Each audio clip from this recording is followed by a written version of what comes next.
My fingers ached from scrubbing. 3 hours of polishing mahogany shelves in a library no one ever used, but Sophia demanded perfection.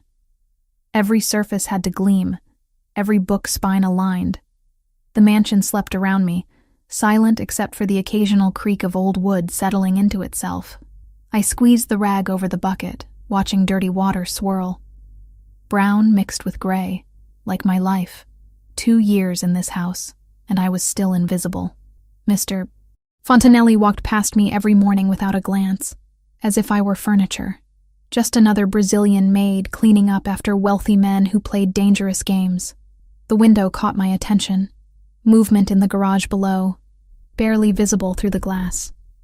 I set down my supplies and moved closer, pressing my forehead against the cool pane. A figure crouched beside the black Maserati. Low to the ground, deliberate movements. Not a guard. Guards walked upright, confident in their territory. This person moved like they were hiding something. My heart kicked against my ribs. I grabbed the flashlight Sophia kept in the supply closet and headed for the stairs. My sneakers made no sound on the marble steps. 2 years of learning how to be silent, how to disappear when the men had their meetings. The garage smelled like expensive leather and motor oil. I clicked on the flashlight, sweeping the beam across the space. The Maserati sat pristine and empty. No figure, no evidence anyone had been there at all. I circled the car anyway, searching. Nothing seemed disturbed. The concrete floor showed no fresh marks, no tools left behind. Maybe I'd imagined it. Too many double shifts. Too many nights sending money home to Mama while she fought cancer half a world away. But something felt wrong. The kind of wrong that lived in your bones. The kind veterinarians learned to trust when an animal couldn't tell you where it hurt. I climbed back upstairs, pulse still elevated. Checked the time. 3:47 in the morning. Another hour before the day shift arrived. Before the mansion woke and demanded its breakfast. Sleep would be impossible now. Morning arrived with Sophia's sharp voice cutting through the kitchen. The silver needs repolishing. Did anyone check the wine cellar inventory? Where is breakfast? I moved mechanically, brewing coffee the way Mr. Fontanelli liked it. Dark roast, no sugar, served at precisely 7:30 when he descended from his private wing. 2 years had taught me his patterns. He was a creature of routine, predictable in ways that probably kept him alive in his world. The other staff bustled around me. Maria setting the table, Carlos bringing in fresh flowers, everyone performing their choreographed roles. I was so tired my hands trembled as I arranged the coffee service on the tray. 7:28. I carried it to the breakfast room, set it on the sideboard. Checked the temperature one last time. Footsteps on the stairs. Heavy, measured. Mr. Fontanelli appeared, immaculate in a charcoal suit that probably cost more than I made in 6 months. Dark hair perfectly styled, that scar above his right eyebrow catching the light. 38 years old, and he commanded space like a king surveying his kingdom. His eyes passed over me without recognition. I might as well have been wallpaper. He poured his own coffee, checking his phone with his free hand. Then his phone rang. He answered in Italian, his voice low and controlled. I understood enough to catch fragments. My grandmother had taught me some phrases, back when I still believed I'd use my veterinary degree for something other than treating neglected guard dogs. Brunarelli, territorio portuario, acabar com isso hoje. Port territory. End this today. His tone shifted, became urgent. Non posso aspettare. Devo arrivare veloce. Can't wait. Must arrive fast. He was already moving toward the door, keys in hand, talking about needing to accelerate before Brunarelli changed his mind, about how delays weren't acceptable. And suddenly, I was back in the garage at 3 a.m, seeing that figure crouched beside his car. The connection hit me like ice water.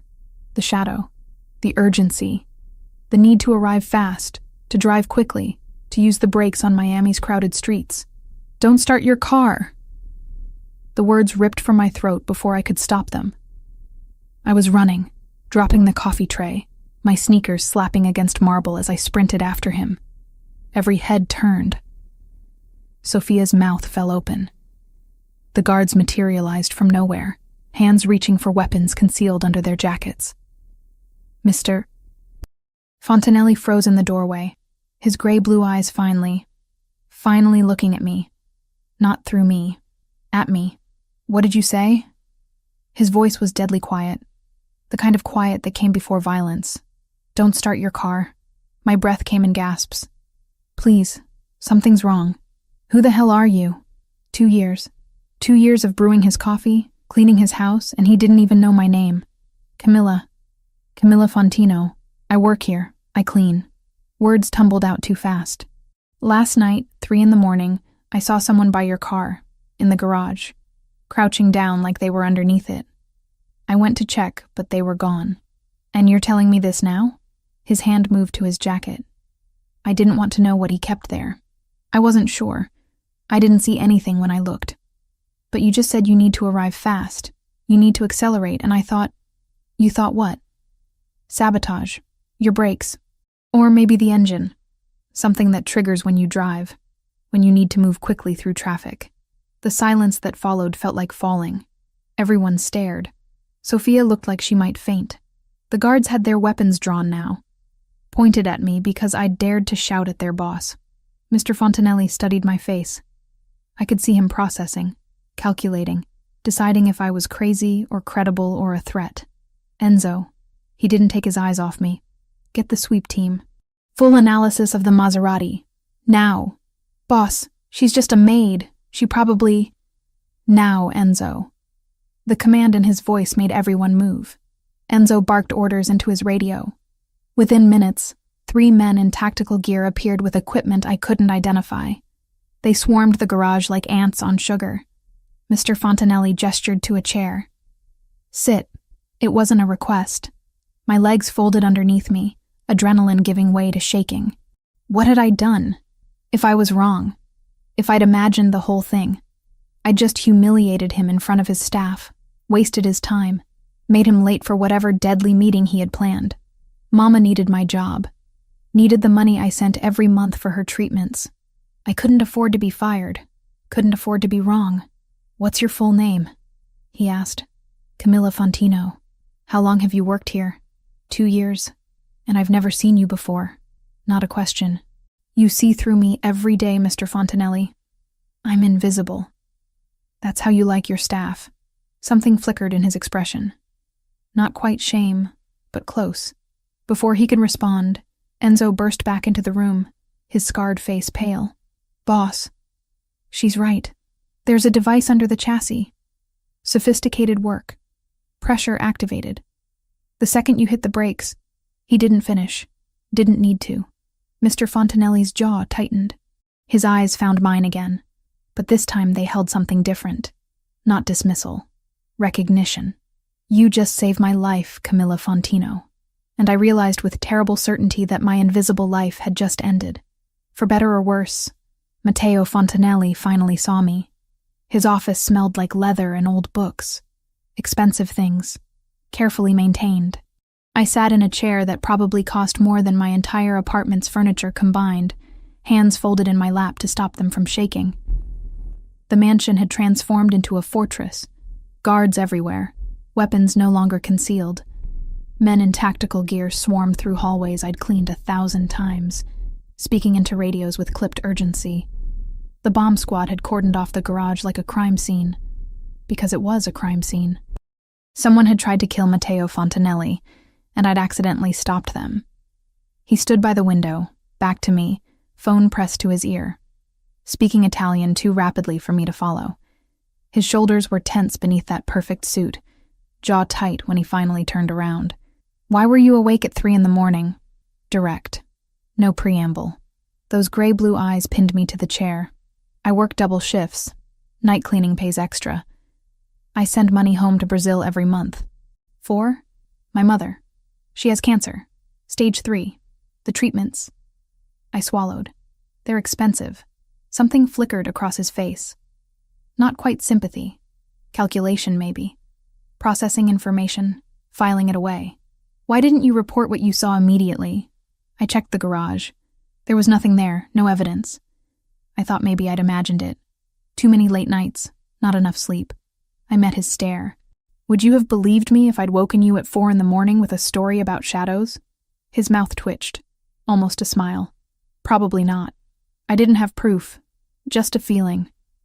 And feelings don't mean much when you're... I gestured at myself, at my rumpled uniform, at everything I represented in his world. When you're nobody, you're not nobody. He moved to his desk, pressed a button on the intercom.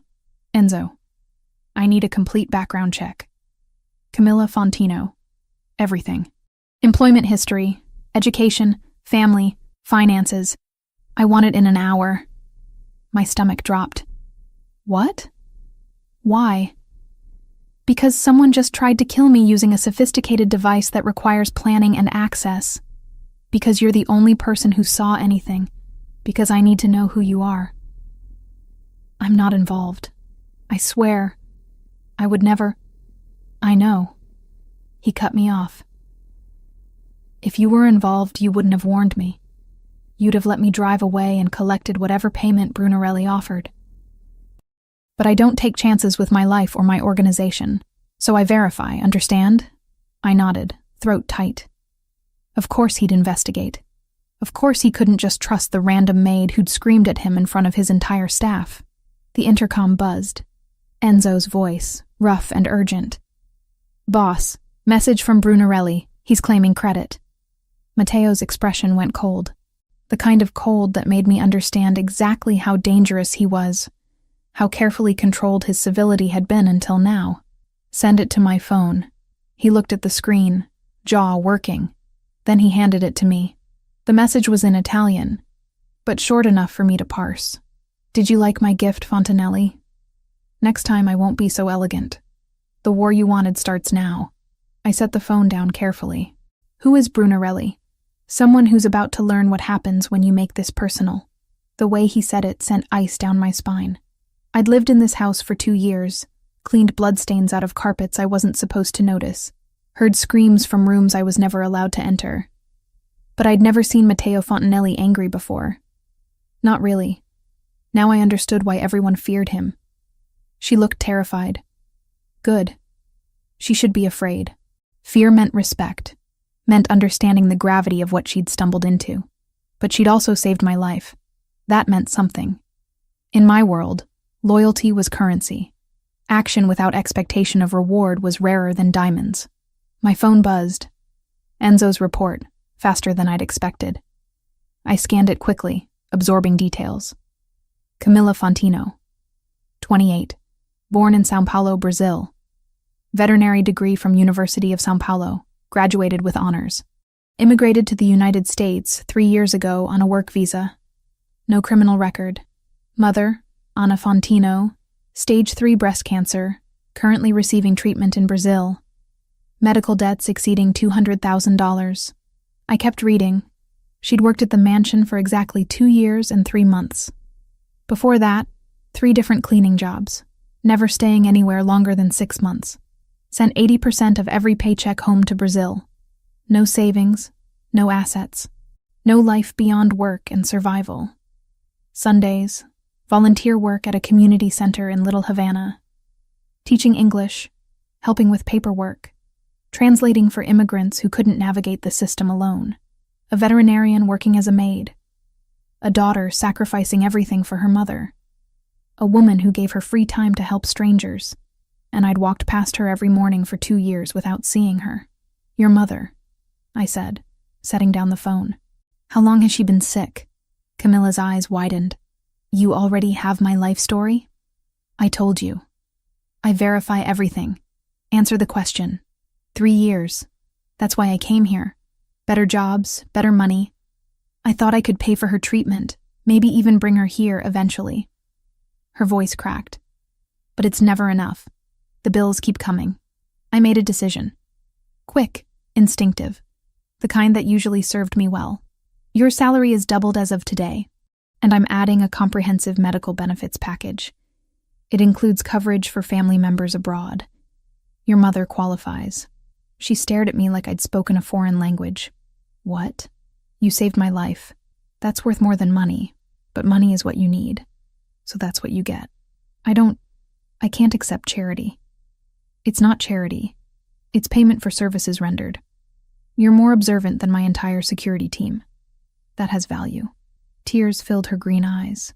She blinked them back furiously, pride warring with relief on her face. "Thank you." I nodded, uncomfortable with her gratitude. Generosity wasn't natural to me.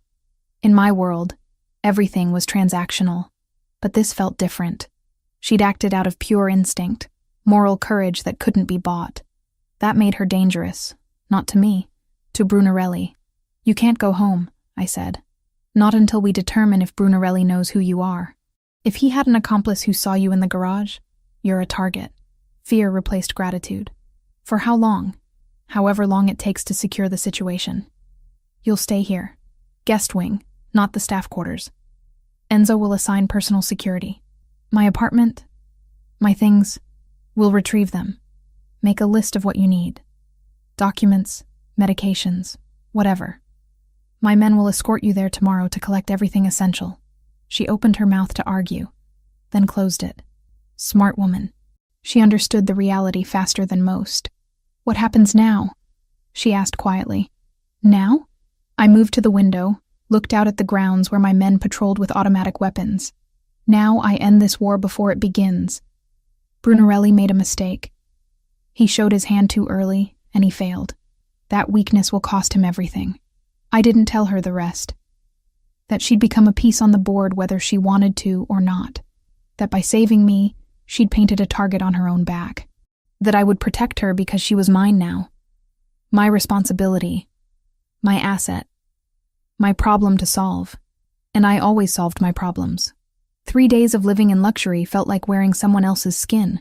The guest wing had marble floors, a bathroom bigger than my entire apartment, and sheets that cost more than my monthly salary. I couldn't sleep in that bed without thinking about Mama in her hospital room in Sao Paulo, tubes running into her arms while I bathed in unearned comfort. Enzo knocked at 7 in the morning.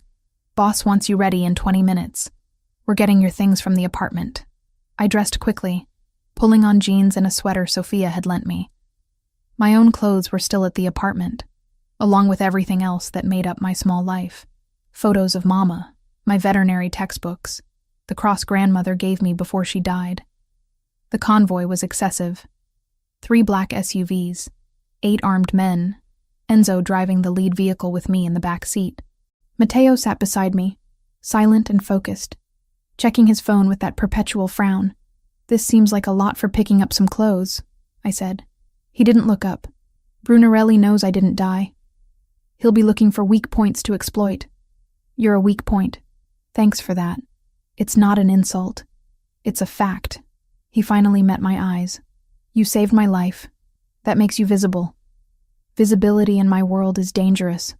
We drove through neighborhoods I knew well. Little Havana with its bright murals and cafes, the streets where I'd walked home after late shifts, counting tips and calculating how much I could send to Brazil. My apartment building appeared ahead, shabby and familiar. Enzo's radio crackled. A voice, urgent and clipped. He answered in rapid Italian, his face going hard. Matteo swore softly. "We have a problem." "What kind of problem?" "The kind where someone in my organization has been feeding information to Brunarelli." His jaw clenched. "They know where you live. They know we're coming." Before I could process that, Enzo was shouting orders. The convoy screeched to a halt half a block from my building.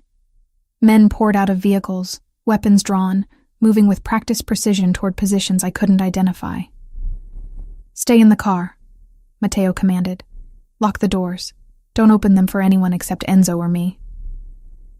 Then he was gone, moving with his men toward my building. I pressed against the window, heart hammering. This couldn't be happening. This was my quiet neighborhood, my boring life, my anonymous existence. Gunfire shattered that delusion. The sound was deafening. Muzzle flashes from my apartment building windows, from the rooftop, from positions I couldn't track. Matteo's men returned fire, using vehicles as cover. I saw Enzo drop and roll behind a concrete barrier, heard him shouting coordinates into his radio. Then the grenade. A flash of light, a sound that felt like God punching the earth. The entire 3rd floor of my building exploded outward.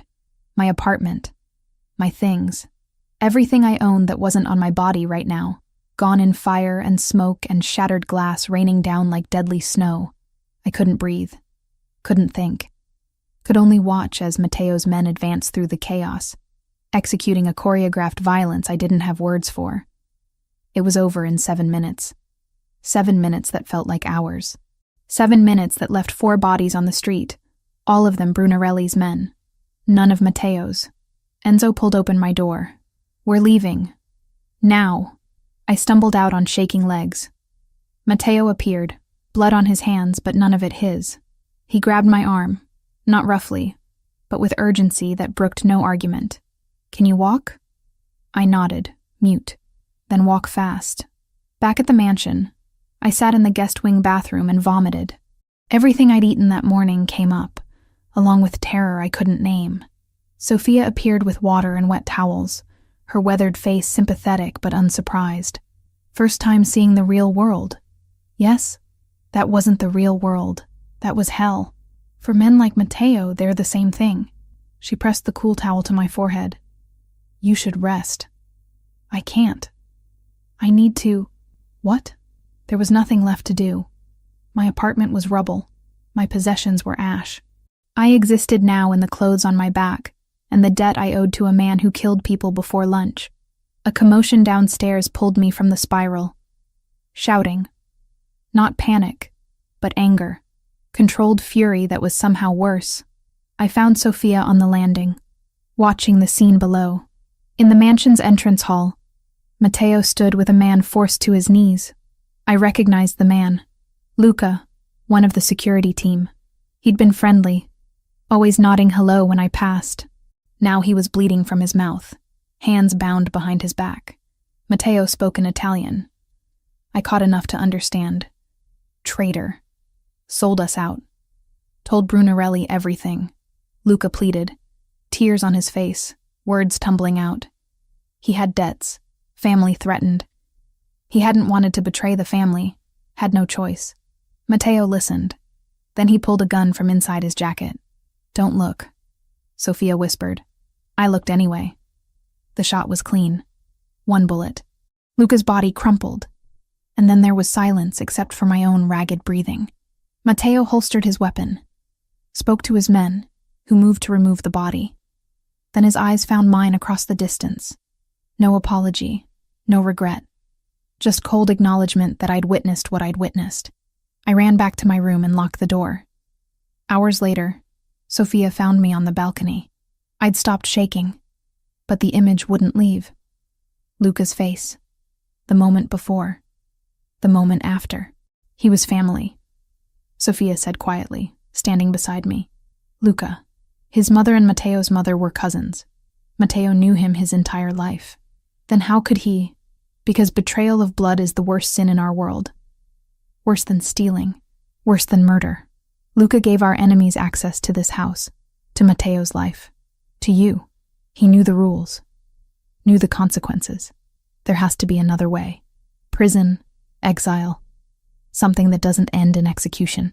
Sophia's expression was sad. In Mateo's world, mercy is death. Show weakness, and others will exploit it. Spare one traitor and 10 more appear. It's brutal, but it keeps the rest alive. I wanted to argue, wanted to believe she was wrong. But I'd seen the aftermath of my apartment. Brunarelli had sent men to kill me, to use me as leverage against Mateo. In that world, what was mercy worth? The next days blurred together. I stayed mostly in my rooms, venturing out only for meals I couldn't eat.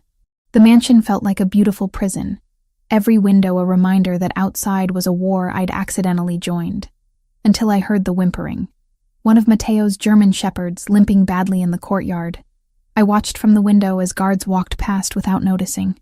The dog, massive and scarred, dragged his left rear leg with every step. My veterinary instincts kicked in before my brain caught up. I was moving, heading downstairs into the courtyard where morning sun turned everything gold. The dog saw me coming and tensed. Attack trained, probably, but also in pain. I slowed, reading his body language. Approached from the side, not head-on. Spoke in Portuguese, the language of my grandmother who'd taught me how to talk to animals. Easy boy, easy. I just want to help. It took 15 minutes of patient work, but eventually he let me touch him. My hands found the problem immediately. Hip dysplasia, advanced and untreated. He'd been compensating for months, maybe years. The joint was inflamed, probably agonizing with every movement. I was so focused I didn't hear Matteo approach until he spoke. "You're good with him." I looked up.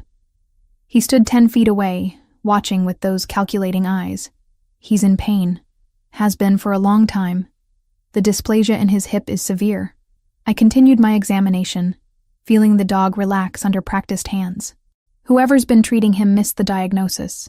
They probably thought it was just arthritis. "You can tell that by touching him?" "I can tell that because I spent 4 years learning exactly this." The words came out sharper than intended. "I'm a veterinarian, Mr. Fontanelli. A real one, with a degree in everything. Not just a maid who got lucky spotting shadows." Something shifted in his expression. Not surprise.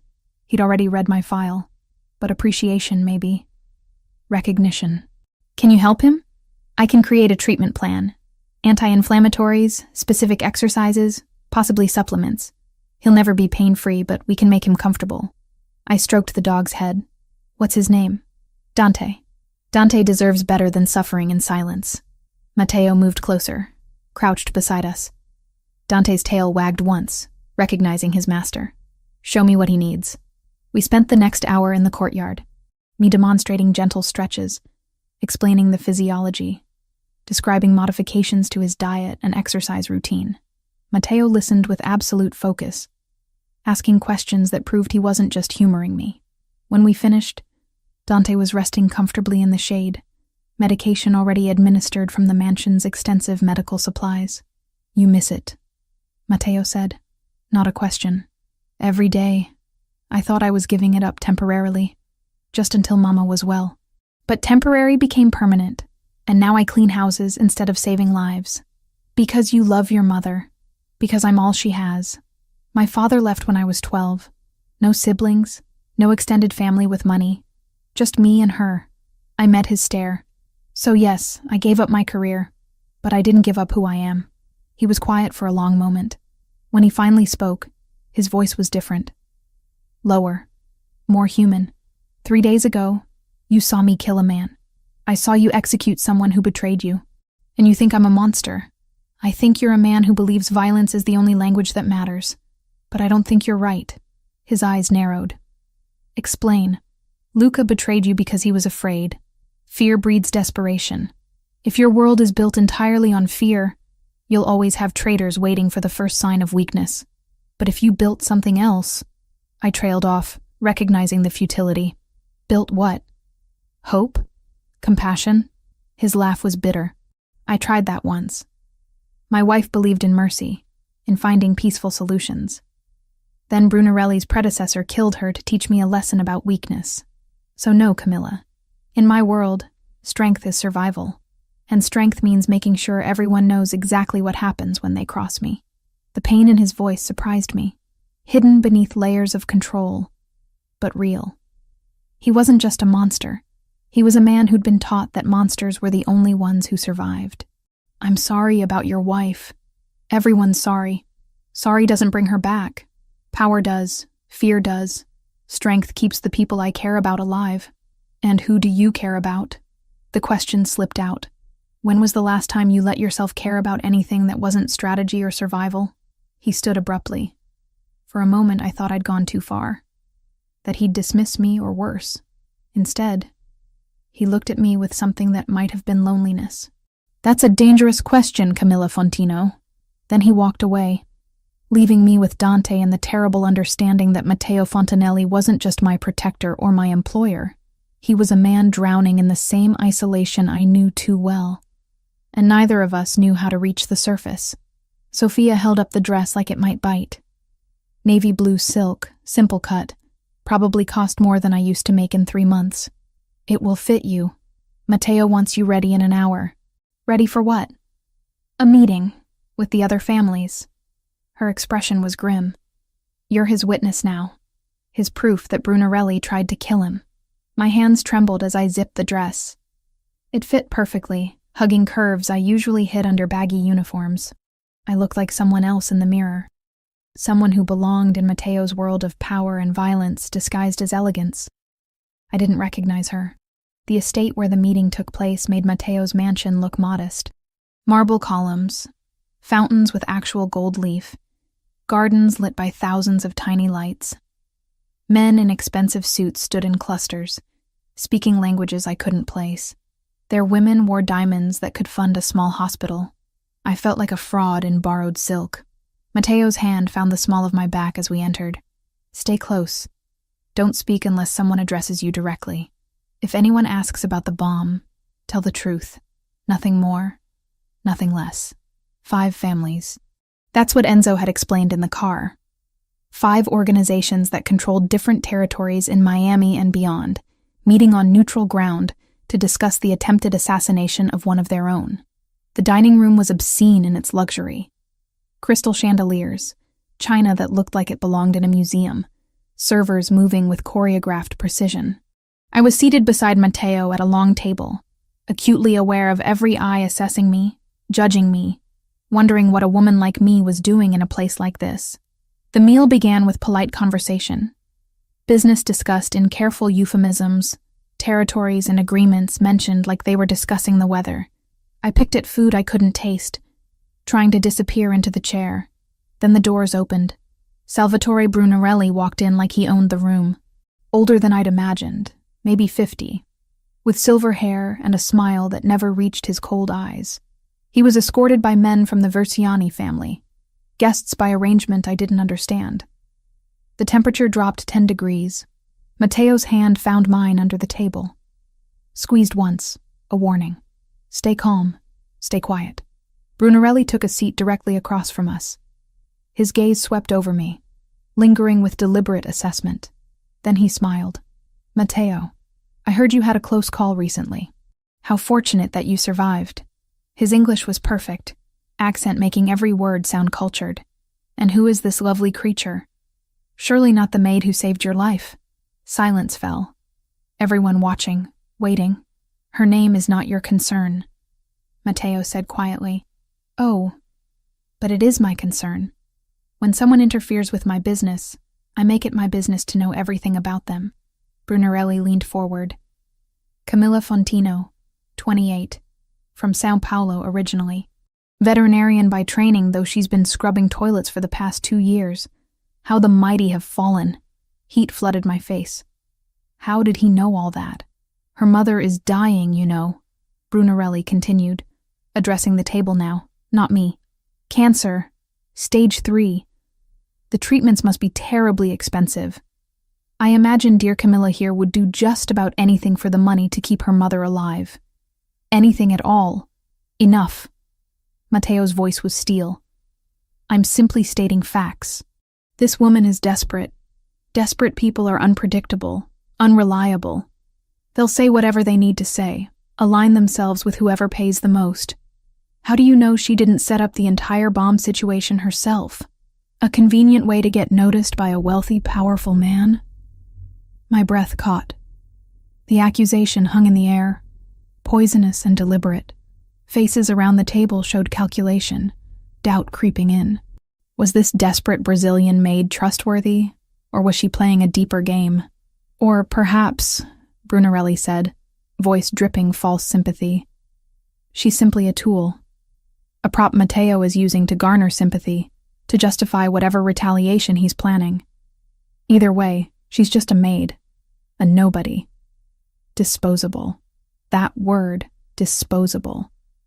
Like I was garbage, something to be used and discarded. Mateo stood.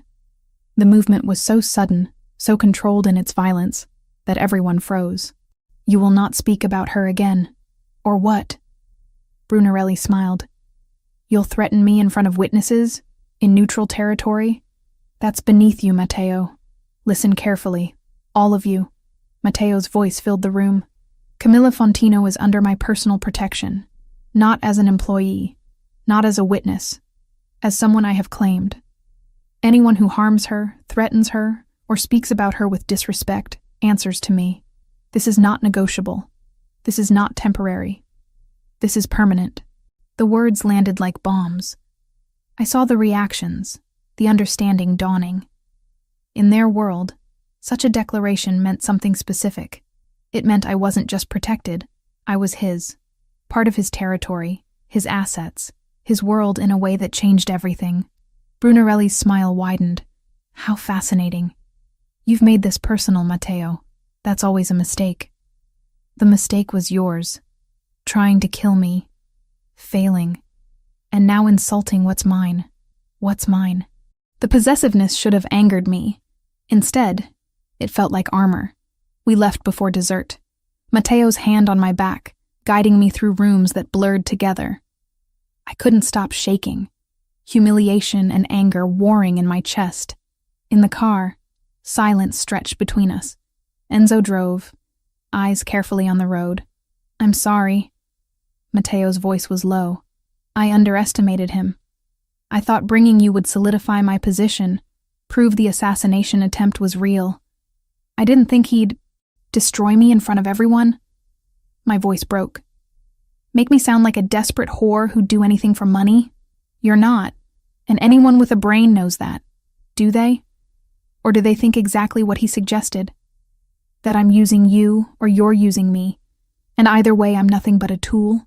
He reached for my face, fingers hovering near my cheek. For a heartbeat, I thought he'd touch me. Then he pulled back, jaw tight. You deserve better than this. Better than my world, my enemies, my wars. You should be saving animals in Brazil, living a normal life where men like Brunarelli don't even know you exist. But they do know I exist now. Because of you. Because of me. He agreed. The pain in his voice surprised me.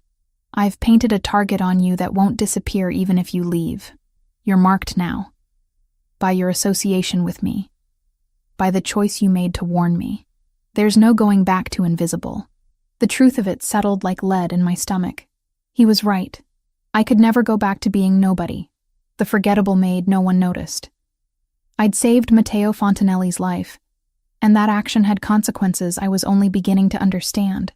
When we reached the mansion, I went straight to my room, stripped off the borrowed dress, threw it in a corner, stood under a shower hot enough to scald, trying to wash away the humiliation. I was toweling my hair when my phone rang. Mama's number. Mãe? My voice cracked. Camilla, minha filha. She was crying. Happy, crying. The doctor called. I'm being transferred. To Miami. To a hospital called Blackwell. They said there's an experimental treatment, that it might save my life. They said everything is paid for. Everything is arranged. How is this possible? My hand tightened on the phone. What? They said a benefactor made arrangements. They wouldn't tell me who. But Camilla, this is a miracle. I'm coming to you. I get to see you and maybe I get to live. I ended the call in a daze. Walked to Matteo's office without thinking, without planning. He was there, of course, at his desk, studying reports with that intense focus. I didn't knock. You had no right. The words came out strangled. You had no right to make that decision without asking me. He looked up, unsurprised. I had every right. That's my mother. My life. You don't get to just arrange things without my permission. I don't ask permission to protect what's mine, Camilla. The words stopped me cold. What's mine? Again. That claiming. I'm not yours. Aren't you? He stood, moved around the desk. You're living in my house, under my protection, targeted by my enemies because you saved my life. You're mine whether you want to be or not. That doesn't give you the right to. It gives me every right. Your mother was dying in Brazil, while you worked yourself to exhaustion, trying to save her with money you'd never have enough of. I have the resources. I have the connections. I can give her a chance she wouldn't have otherwise. So I did. I'd do it again. Fury and something else tangled in my chest. You're arrogant. You're controlling. You think money solves everything. Money solves most things. But that's not why I did it. He was close now. Close enough that I could see the intensity in those gray-blue eyes. I did it because I watched you sacrifice everything for her. Because you deserve to have someone fight for you the way you fight for everyone else. Because every time I see you exhausted from double shifts, sending money to Brazil instead of keeping it for yourself, I want to fix it. So I did. My breath caught. Why? do you care? That's a dangerous question, Camilla Fontino. We stood there. the space between us charged with everything unsaid. He'd claimed me publicly, arranged my mother's care without permission, made decisions that changed my entire life because he decided I was his to protect. I should have been furious, should have walked away, demanded boundaries, insisted on independence. Instead, I whispered, "Thank you." His expression shifted. Surprise, maybe. Relief. Something that looked almost like vulnerability. "She'll be here in 3 days.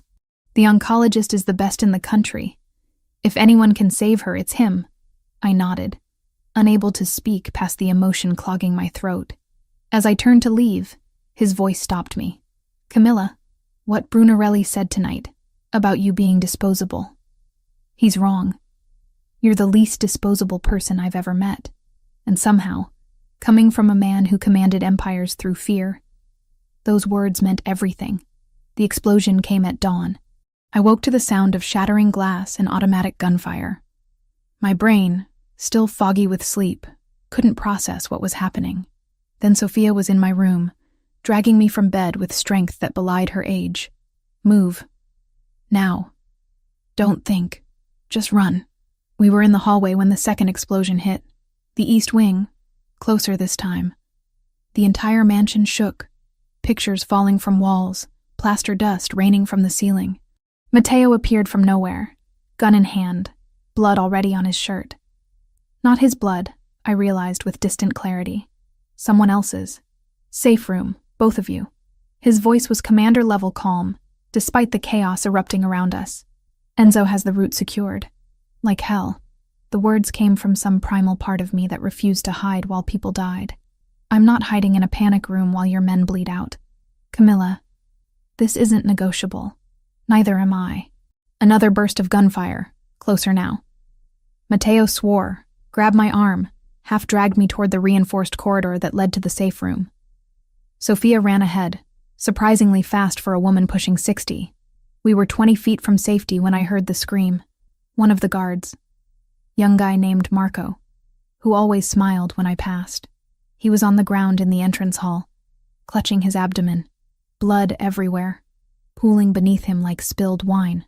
I broke free from Matteo's grip and ran. "Camilla, no!" But I was already sliding to my knees beside Marco, hands pressing against the wound.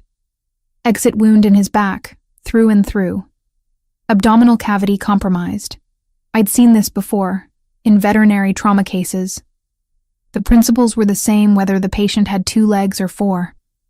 Pressure. I need something for pressure. My voice sounded distant, clinical. Training kicking in over terror. Enzo appeared with a first aid kit. I ripped it open, finding gauze, medical tape. Not enough, but something. Marco was gasping, eyes wide with shock and pain. "Stay with me," I told him. "Look at me. Don't look at the blood, look at my face." His eyes found mine. Young, maybe 25. Someone's son.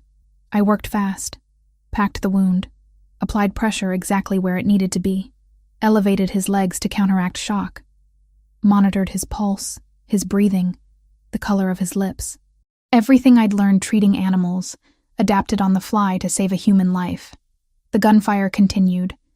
Matteo and his men returned fire from positions around the hall, a choreographed violence I couldn't pay attention to. My entire world narrowed to Marco's vitals, his breathing, keeping him alive until proper medical help arrived. Enzo crouched beside me. "You know what you're doing?" "I'm a veterinarian." "Close enough." I met his scarred face. "He needs a hospital. Now. The bleeding's controlled, but he's lost too much blood. Medics are 3 minutes out. Can you keep him stable? I'll keep him breathing." Those 3 minutes felt like hours. My hands cramped from maintaining pressure. Blood soaked through my clothes, sticky and warm. Marco drifted in and out of consciousness. And every time his eyes closed, I talked louder, demanded he stay present. "You've got a girlfriend, Marco? Tell me about her." He mumbled something. "Anna. Her name was Anna. What's she like?" "Pretty, smart, wants to be a teacher. Then you've got to stay alive so you can marry her. You hearing me? Anna needs you to stay alive." His grip on my hand tightened. Agreement. Promise. The paramedicine burst through. professional and efficient. They took over, working with practiced speed. One of them looked at my improvised bandaging, the positioning, and nodded respect. Good work. You saved his life. Then they were gone, racing Marco to the hospital through streets I hoped were clear of whatever war had just erupted in Mateo's home. I stood there shaking. Blood covered my hands, my pajamas, probably my face. The gunfire had stopped. Bodies littered the entrance hall, all of them Brunarelli's men. None of Mateo's, except Marco. And he was going to survive. Mateo appeared in front of me. His eyes swept over me, cataloging the blood, the shock starting to set in. Are you hurt? I shook my head. Couldn't speak. Adrenaline was draining away, leaving hollow terror in its wake.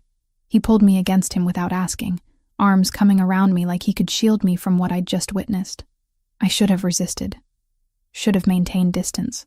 Instead, I buried my face in his chest and breathed. He smelled like gunpowder and something darker, but his heartbeat was steady. Real. Alive. You shouldn't have run toward the danger, he said quietly. Someone had to. That's not your job. Then whose job is it? Watching people bleed out because I'm too scared to help? He pulled back enough to look at me.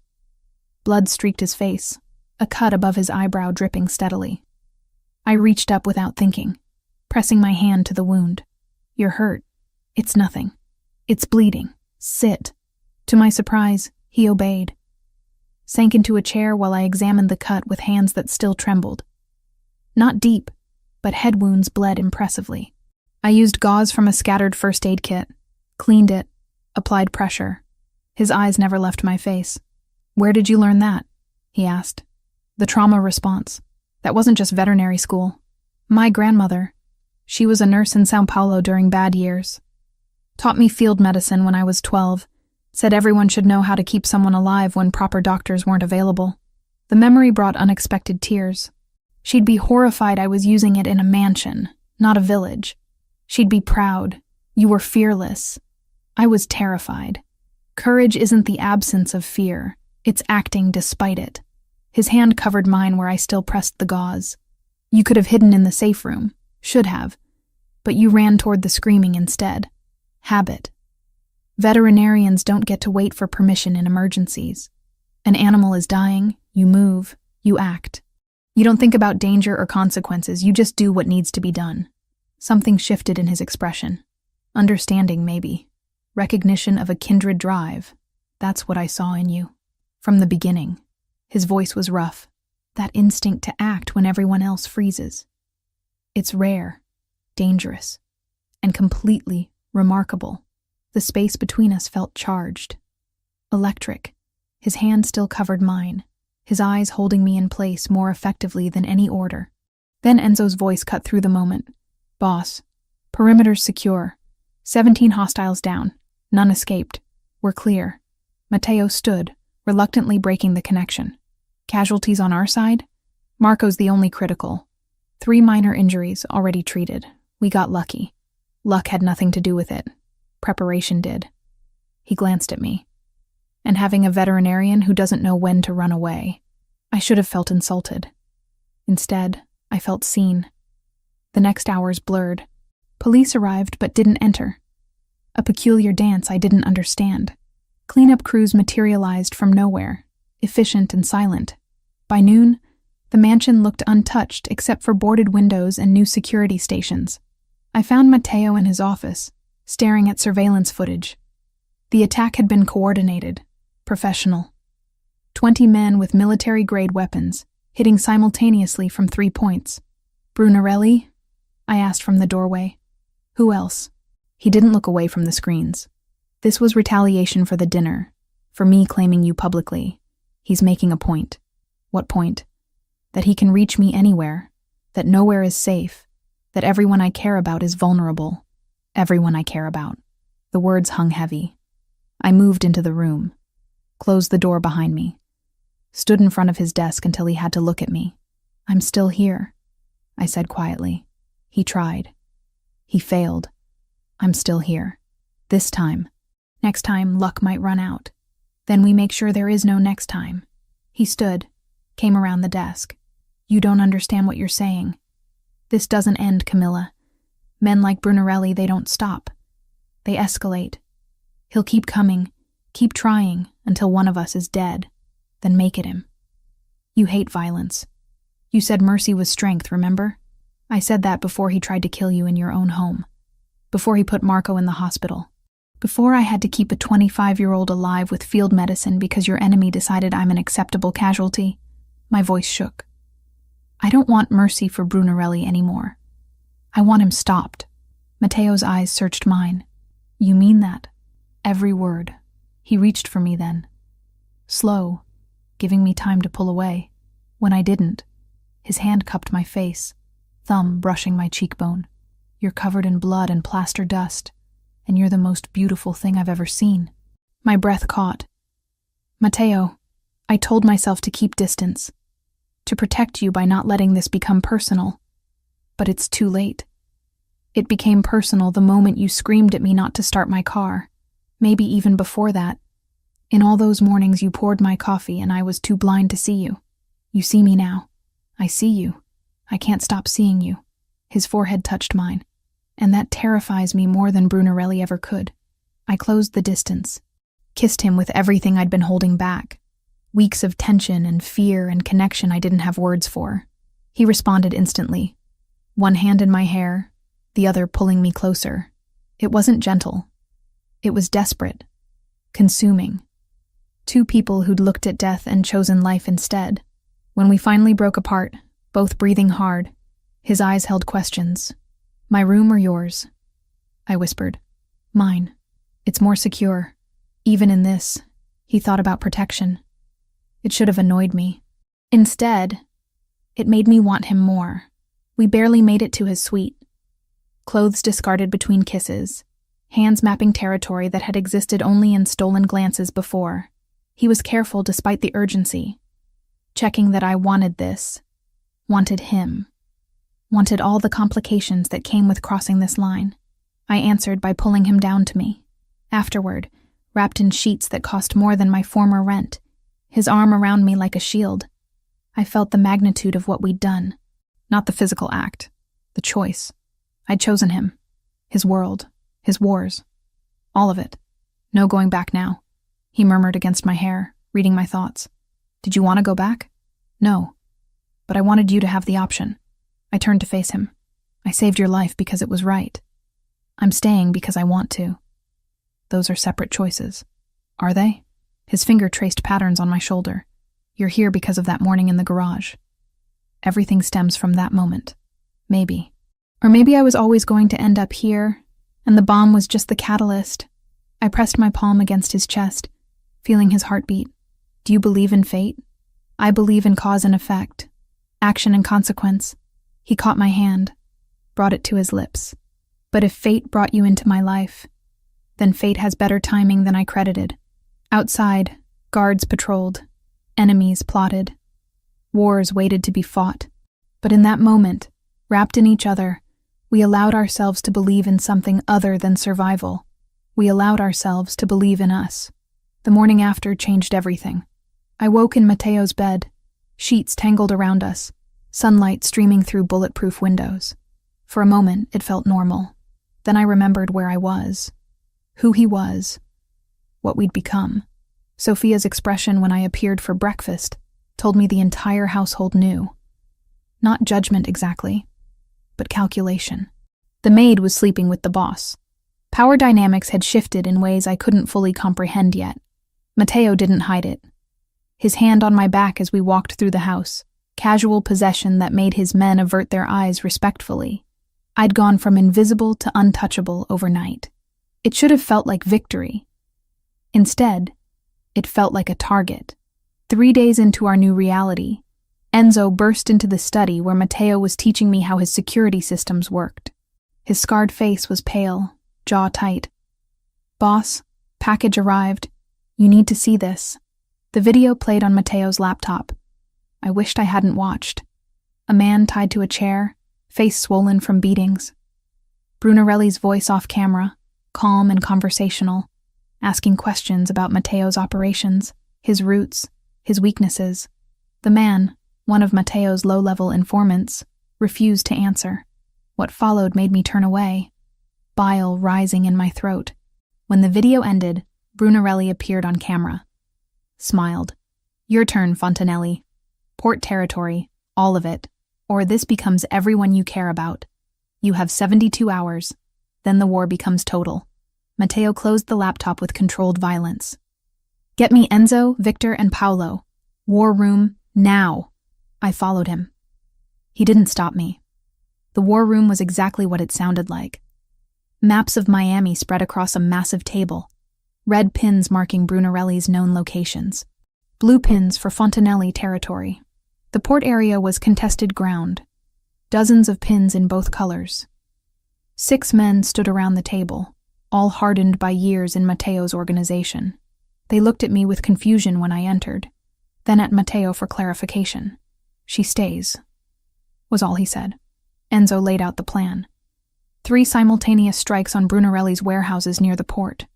Heavy force, overwhelming violence, send a message so brutal no one would question Fontanelli power again.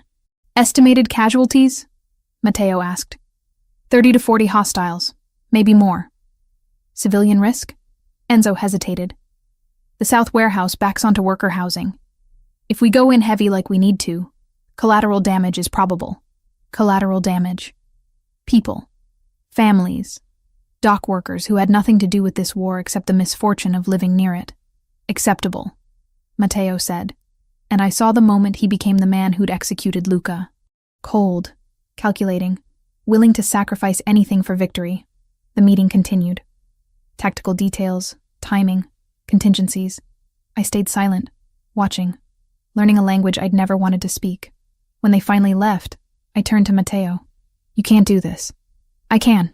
I will. Those workers, the families in that housing, they're not part of this. They're in the way. War doesn't care about innocence, Camilla. But you should." I moved closer, forcing him to look at me. "You just made love to me 3 days ago, and now you're planning mass murder like it's a business transaction." "It is a business transaction. Brunarelli made demands. I'm answering. This is what my world looks like without the silk sheets and expensive wine. There has to be another way." "There isn't," but his voice held doubt. Small, but present. I thought about Little Havana, the community center where I'd spent Sundays teaching English, helping immigrants navigate systems designed to exclude them. The network of invisible people who kept Miami running, while the wealthy and powerful never noticed they existed.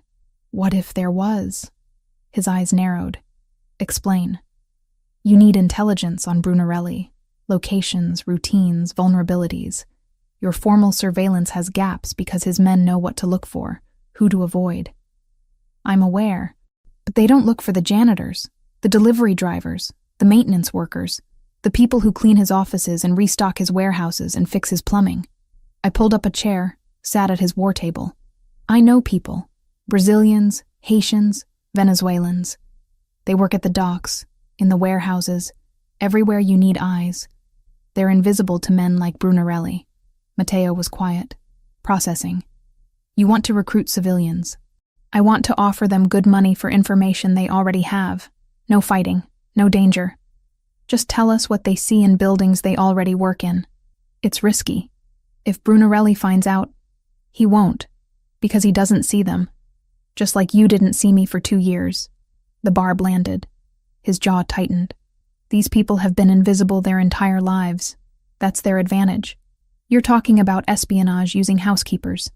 I'm talking about using every resource available instead of carpet bombing a neighborhood because it's expedient."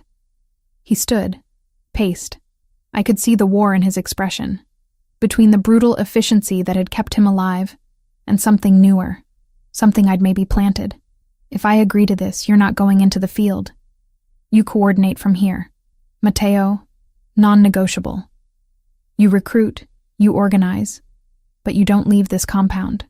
Brunarelli already wants you dead. I won't make it easier for him. It wasn't ideal, but it was movement. Fine. And if this doesn't work, if your invisible network can't deliver what I need, we do this my way. Full assault, no mercy. It'll work. How can you be so sure?" "Because I was invisible too. I know exactly how much these people see when no one thinks they're watching. The next 48 hours were a blur. Phone calls to people I'd met at the community center. Maria, who cleaned offices in the Port Authority building. Jose, who did maintenance at Brunarelli's primary warehouse. Carmen, who delivered laundry to properties throughout the Port District. I explained carefully. Observation only. What time did people arrive? How many? What vehicles? Any conversations overheard, security weaknesses noticed. $500 per useful piece of information. More for critical intelligence. They agreed. Not just for the money, though that helped, but because I'd helped them first, spent Sundays translating documents and teaching their children English. Because I was one of them. Even if I lived in a mansion now, the information came fast. Jose reported Brunarelli visited the South Warehouse every Tuesday at 9 a.m., always with the same 4 guards. Maria overheard meetings about a shipment arriving Thursday, detailed the security protocols. Carmen mapped the entire facility layout from memory, marking weak points in the perimeter. Within 72 hours, we had more intelligence than Mateo's surveillance team had gathered in months. He spread the new information across the war table, studying it with intensity that bordered on reverence. This is remarkable. He looked up at me. Your people noticed things my professionals missed, because your professionals were looking for threats. My people were just doing their jobs and remembering details. It changes everything. We can hit the North Warehouse when Brunarelli's at the South location. Minimal casualties, maximum impact. Avoid the civilian housing entirely. Relief flooded through me. So we're not bombing neighborhoods? Not today. He pulled me against him, surprising gentleness after hours of military planning. You did good, Camilla. Better than good. You showed me something I'd forgotten. What's that? That the people no one notices are sometimes the most dangerous weapons in the room. I thought about myself, cleaning his library while planning saved his life, about all the invisible workers who'd just helped plan a counterstrike, about power that came not from violence but from information, community, connection. We're not weapons, I said quietly. We're people. That's the difference. His kiss was answer enough. The strike happened 2 days later. Surgical precision, based on intelligence from people Brunarelli had never thought to fear. His North Warehouse was hit during the Tuesday meeting window. Most of his organization was elsewhere, exactly as Jose had predicted. Casualties. Minimal. Brunarelli's supply chain. Crippled. Message sent. Fontanelli had eyes everywhere. When Matteo returned, bloodied but victorious, he found me in his study. Pulled me close despite the combat dirt and sweat. Your way worked. Our way, I corrected. We did this together. Partners? I met his gaze. Partners. And for the first time since this war began, I believed we might actually win it. The plan was perfect on paper. Hit Brunarelli's main depot at dawn, cripple his supply lines, end the war before it consumed us all. Intelligence from Camilla's network had given us everything we needed. Guard rotations, entry points, even the security codes. Too perfect. I stood in the war room at midnight, studying the layout one more time. Something nagged at me, an instinct honed by 20 years of survival in a world where mistakes meant body bags. My phone buzzed. Victor, one of my most trusted operatives, deeply embedded in neutral territory. Boss, we have a problem.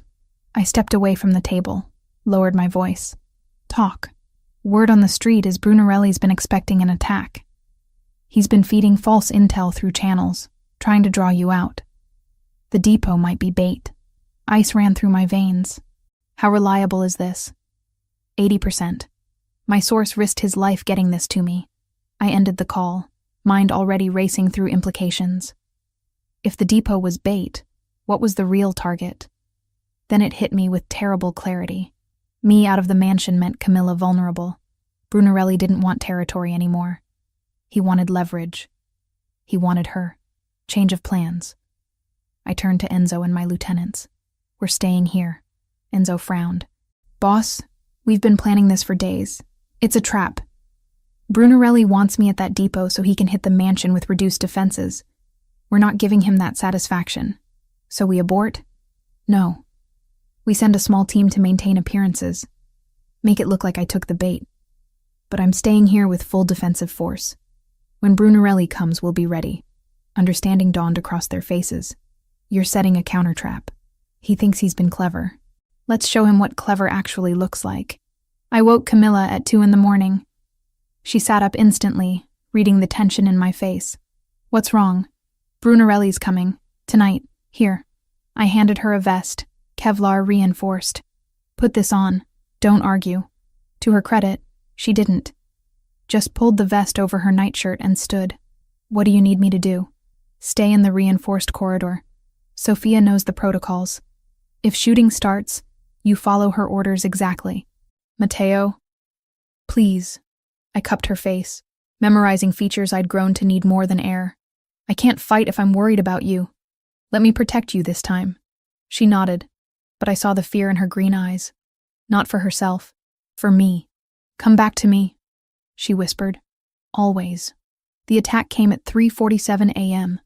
20 vehicles, maybe 60 men, hitting from 3 sides simultaneously.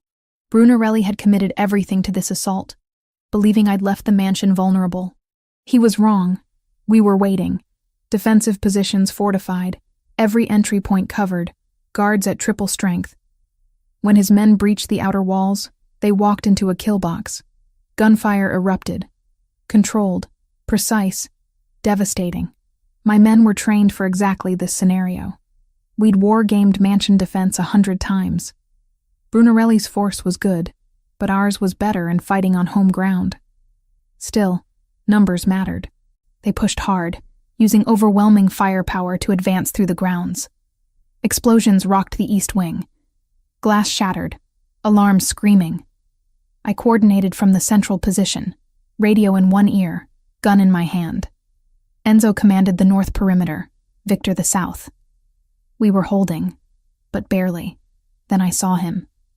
Brunarelli himself, advancing through the garden with his personal guard. The old bastard had come to finish this personally. He's mine, I told Enzo. Hold the perimeter. I moved through corridors I'd walked 1,000 times, every corner familiar. My home, my territory, my advantage. Brunarelli was making for the residential wing, looking for Camilla, just as I'd predicted. But he'd have to go through me first. We met in the entrance hall where this had all started, where Camilla had screamed at me not to start my car. Fitting, somehow. Matteo. He smiled, weapon raised. I knew you'd stay. You've gone soft. Protecting that little maid like she actually matters. She matters more than you'll ever understand. Then this will hurt more when I take her. He fired. I dove behind the marble column, returned fire. Combat wasn't elegant at close range. It was violent, desperate. Whoever made fewer mistakes survived. His guard went down first. 2 shots. Center mass. Then it was just Brunarelli and me, circling in a hall decorated with blood and spent casings. You can't win this, he said. Even if you kill me, my organization will come for her. For everyone you care about. Your organization will be too busy saving themselves. The FBI has been very interested in our recent intelligence sharing. His expression flickered. Doubt. Fear. I'd already made the call 2 days ago. Offered federal prosecutors everything we had on Brunarelli's operations in exchange for immunity on specific charges. They jumped at it. Brunarelli just didn't know yet that his entire empire was about to collapse. We traded fire. My shoulder burned where a bullet grazed it. His leg buckled where I'd hit him. Old men playing violent games, too stubborn to admit we should have died years ago. Then I heard Camilla scream. Everything stopped. My heart, my breath, every thought except getting to her. Brunarelli smiled through blood-stained teeth. Sounds like my men found her after all. I ran. Left Brunarelli bleeding in the entrance hall. Ran toward her voice. Found her in the north corridor. One of Brunarelli's men dragging her by the arm, gun to her head. Stay back, Fontanelli, or I paint the walls with her brain. Camilla wasn't crying. Wasn't begging. Her eyes met mine and I saw calculation. She was planning something. Then she moved. A sharp elbow to the man's ribs. Exactly where Sophia had taught her during those self-defense lessons I'd insisted on. His grip loosened just enough. She twisted, dropped her weight, used his own momentum against him. The gun went off. I fired simultaneously. The man crumpled. Camilla stood there, breathing hard, unhurt. Sophia's a good teacher. Pride flooded through me, mixed with lingering terror. You're supposed to stay in the safe corridor. He broke through, had to improvise. Enzo's voice crackled over the radio. Boss, perimeter secure. Hostiles neutralized or retreating. Brunarelli? Still breathing. Send medics to the entrance hall. We found him there, bleeding from multiple wounds but alive. His eyes tracked us with hatred and grudging respect. Go ahead, he rasped. Finish it. You've won. I raised my weapon. One shot, end this forever. No more threat to Camilla, to my organization, to everything I'd built. But I saw her face, saw the woman who'd argued for mercy, for justice, for something beyond endless violence. I lowered the gun. Call an ambulance, I told Enzo, and call my FBI contact. Tell them Salvatore Brunarelli is ready to discuss cooperation in exchange for protection from his former associates. Shock registered on Brunarelli's face. You're letting me live? I'm letting the justice system handle you. You'll testify against every member of the 'Ndrangheta in Florida. You'll spend whatever years you have left in witness protection, cut off from everything you built. That's worse than a bullet. Camilla's hand found mine. Squeezed once. Approval. Besides, I added, looking at the woman who'd changed everything, someone recently taught me that true strength isn't about how much violence you can inflict. It's about choosing something better when you have the power to destroy. The ambulance came. Federal agents not far behind. Brunarelli was loaded onto a stretcher, already negotiating his surrender in exchange for protection. As dawn broke over the mansion, Camilla and I stood in the ruins of the entrance hall. Bullet holes in marble. Blood on pristine floors. But alive. Together. You chose mercy, she said quietly. I chose us. There's a difference. She turned into my arms, and I held her like I'd never let go. The war wasn't over, not completely. There would be trials, testimony, reorganization, but the worst was past. We'd survived. More than that, we'd won without losing ourselves in the process. That was worth more than any territory, any empire, any amount of blood spilled in the name of power. That was everything. 3 months felt like a lifetime and a heartbeat all at once. The mansion had been rebuilt, stronger than before. Brunarelli's testimony had dismantled the 'Ndrangheta's Florida operations, earning Matteo cautious respect from other families, and a tentative peace he hadn't known in years. The port territory was finally, definitively his. But none of that mattered as much as the woman walking through airport arrivals, frail but alive. I ran to her. Years of distance collapsing in an embrace that smelled like home and hospital antiseptic. Mama held me tight, tears streaming down her weathered face. Minha filha, let me look at you. She pulled back, studying me with eyes that had always seen too much. You're different, stronger, and in love, I think. Heat flooded my cheeks. Mama, Don't lie to your mother. I know that look. Same one your grandmother had when she talked about your grandfather. Her gaze moved past me to where Matteo stood at a respectful distance, flanked by Enzo and 2 guards. Is that him? The man who saved my life? He saved both our lives. Multiple times. I took her hand. Come meet him. Matteo looked nervous, an expression I'd never seen on him before. This man who commanded empires through force of will was anxious about meeting a 62-year-old woman with cancer. Mrs. Fontino, it's an honor. He extended his hand formally. Mama ignored it, studying his face with the intensity of someone reading souls. You love my daughter. Not a question. Matteo didn't flinch. More than I have words for. Good, because if you hurt her, cancer or not, I will find a way to make you regret it. A smile broke across his face, genuine and warm. I believe you would. Now. I'm told there's a mansion with a guest suite that has my name on it, and I'm exhausted from the flight. Camilla, help your old mother to the car. Dinner that night was surreal. Mama at one end of the table, Matteo at the other. Me caught between my 2 worlds trying to reconcile. Sophia had prepared Brazilian dishes, a gesture that made Mama cry grateful tears. "Tell me how you met," Mama said over the main course. The real story, not whatever sanitized version Camilla gave me on the phone. I looked at Mateo. He looked at me. Then we told her everything. The shadow in the garage, the bomb, the war that followed. She listened without interrupting, face growing more serious with each revelation. When we finished, she was quiet for a long moment. Then she reached across the table, took both our hands.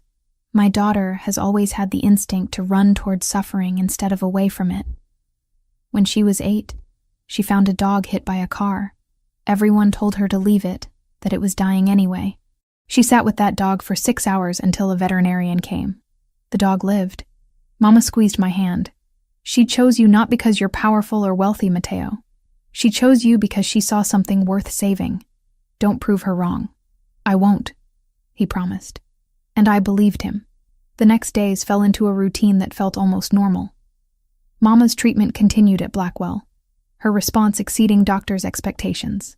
I spent mornings with her, afternoons helping Mateo with legitimate business operations, evenings in his arms planning a future that felt increasingly possible. But something was missing. A restlessness I couldn't name, growing with each passing day. Mateo noticed, of course. He noticed everything about me now. "Talk to me." We were in his study, late evening, city lights spreading below us like fallen stars. "Something's bothering you. I don't know how to explain it." I set down the financial report I'd been pretending to read.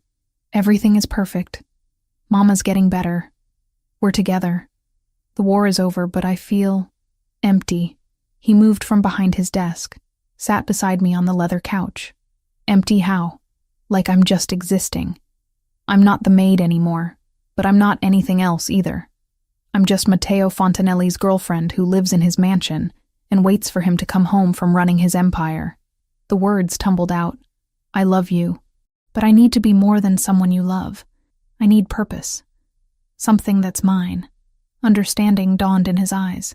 "What do you want?" "I don't know. That's the problem." "Then let me ask differently." He took my hands, turned me to face him fully.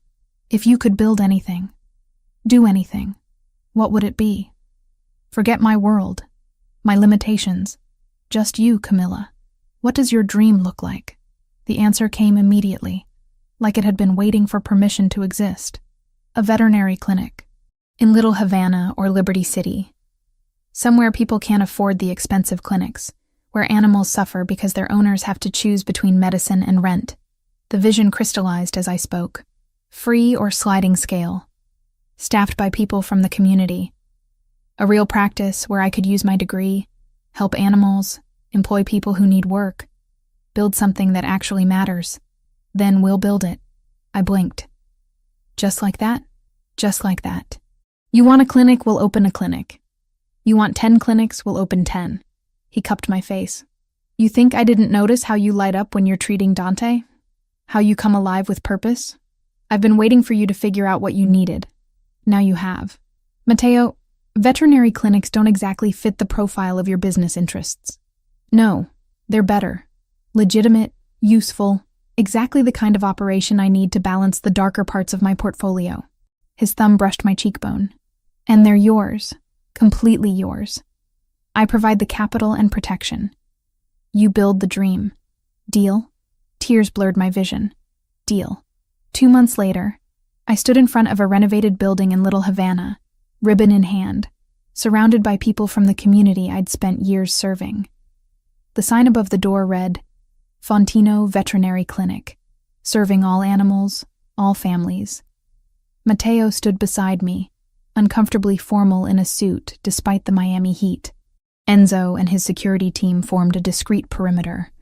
Mama sat in the front row, healthy enough to attend, beaming with pride. "This clinic represents more than veterinary care," I said to the small crowd. "It represents what's possible when we take care of each other. When we remember that the most vulnerable among us, whether they have 2 legs or 4, deserve dignity and compassion. Thank you all for being here. Now, let's get to work."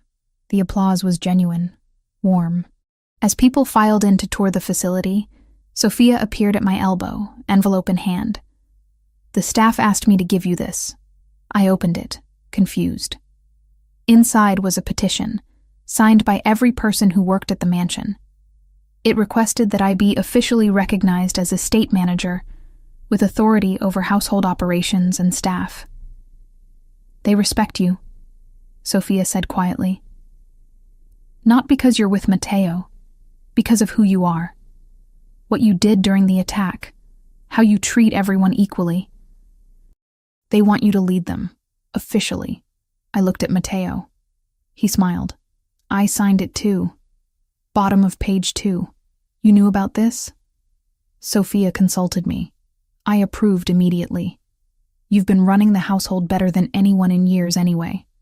Might as well make it official." That evening, after the clinic had closed and Mama had returned to the mansion to rest, Matteo and I found ourselves in the library, the same room where I'd seen the shadow that started everything, where I'd spent countless invisible nights cleaning shelves. Now we stood together, planning expansion to a second clinic, discussing staffing needs, dreaming bigger than I'd ever allowed myself before. "Thank you," Matteo said suddenly. "For that morning, for screaming at me not to start my car. You've thanked me before. Not for this. Not for everything that came after." He pulled me close. "You saved my life that morning, but you've spent every day since teaching me how to actually live it, how to choose something beyond violence and fear, how to build instead of just protect. You've given me a future I didn't know I could have." I reached up, traced the scar above his eyebrow. "You gave me something too. You saw me when I was invisible. You valued me when I thought I was worthless. You protected me but also let me be dangerous when I needed to be. We saved each other, Matteo. That's what partners do." "Partners," he repeated, like testing the word. "I like that better than any other label we could use." "Better than girlfriend?" "Much better. Partners implies equality, shared purpose, building something together rather than one person following the other." He kissed me, soft and sure. "Is that what we are? Partners building something new?" I looked around the library, at the books I'd once dusted without reading, at the window where I'd seen a shadow that changed everything, at the man who'd finally taught me that being seen was worth the danger that came with it. That's exactly what we are. Outside, the mansion grounds glowed with security lights. Guards patrolled, protecting the empire Matteo had built through blood and strategy. But inside this room, wrapped in his arms, I felt the future taking shape. Not just survival, not just safety, something better. Something built on trust and respect, and the knowledge that true strength came from choosing compassion when you had power to destroy. We'd both been invisible in our own ways. Him, hiding humanity behind the mask of a mafia boss. Me, hiding competence behind the uniform of a maid. Now we were seen. By each other, by the world, by ourselves. And that was worth every danger, every battle, every moment of fear. Because being truly seen by the person you love was the rarest treasure of all. And we'd fought too hard to ever take it for granted again.